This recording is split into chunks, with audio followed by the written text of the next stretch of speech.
Então, feita a contextualização de como aquelas grandezas vetoriais, né, velocidade e aceleração, elas são incorporadas ao movimento circular, e a maneira como a gente pode ler o comportamento delas dentro desse novo movimento, né, agora a gente vai para o próximo passo, que é definir duas novas grandezas que também vão ser importantes na análise, no estudo desse novo tipo de movimento, ok?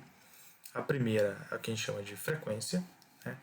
O nome já é autoexplicativo, né? Você calcular a frequência de água, você calcular quantas vezes aquilo aconteceu, né?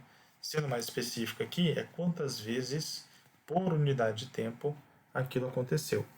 A definição formal de frequência, ela é basicamente o número de repetições ou o número de oscilações, né, que foram realizadas dividido pelo tempo gasto para você fazer aquela repetição, tá?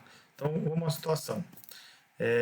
Eu tenho uma a frequência eu tenho uma frequência de 120 Hz, né? A unidade de frequência, como o número de repetições é algo, não tem unidade, né? Você é um contador, né? Você não vai ter uma unidade especificando quantas contagens de repetição você fez. Então aqui é adimensional, não tem unidade. O tempo que você gasta para poder executar no sistema internacional é segundo, então a unidade de frequência fica sendo 1 sobre segundo, que você pode escrever como segundo a menos 1, que isso é chamado, né, definido como sendo Hertz. Tá? E aí o que significa que você tem uma frequência, por exemplo, de 3 Hz? Significa que a cada 1 segundo, né, você executa 3 voltas. Tá? A lâmpada, né, se você for pegar a lâmpada incandescente, ela tem lá nas especificações dela uma frequência de 120 volts. Ou, desculpa, uma frequência de 120 Hz. Né? O que significa isso? A rede doméstica, a rede elétrica doméstica, ela é uma rede elétrica que ela é alternada. Então a corrente ela está passando sempre por pontos de alto, né, máximos e mínimos. Então tem uma frequência de 120 Hz, significa que ela oscila, ou seja, ela vai do máximo ao mínimo 120 vezes por segundo. Ok? Essa é o padrão do sistema internacional, né? Mas existem outras possibilidades também. Poderia ser também RPM, que significa rotações por minuto. Então, normalmente o RPM é muito mais associado com motores, né? Quantas rotações por minuto determinado motor realiza. E o Hertz pode ser para oscilações de maneira geral, né? Aí cada um vai ter o seu próprio contexto, beleza? Mas a ideia é isso, a frequência é o número de repetições por tempo. Né? Se for por segundo é Hertz, se for por minuto é rotações, é RPM, rotações por minuto. Né? Além disso, a gente também tem o período.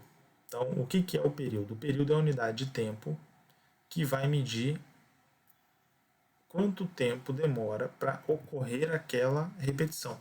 Porque, perceba, estamos trabalhando agora com movimento circular. Então, você começa num ponto, percorre o círculo e retorna para o mesmo ponto. Percebe? Então você está o tempo todo repetindo um processo.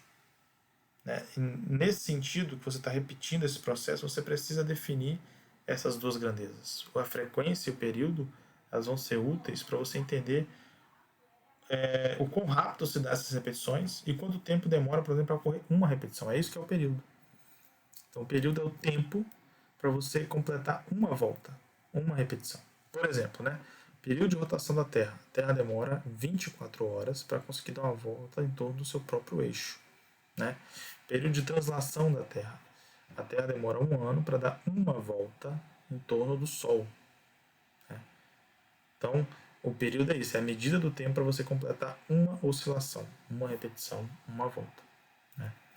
Se você aplica essas duas definições, esses dois conceitos, período e frequência, e joga aqui na regra de 3, por exemplo, vamos supor que eu queira saber a frequência para ele dar uma volta.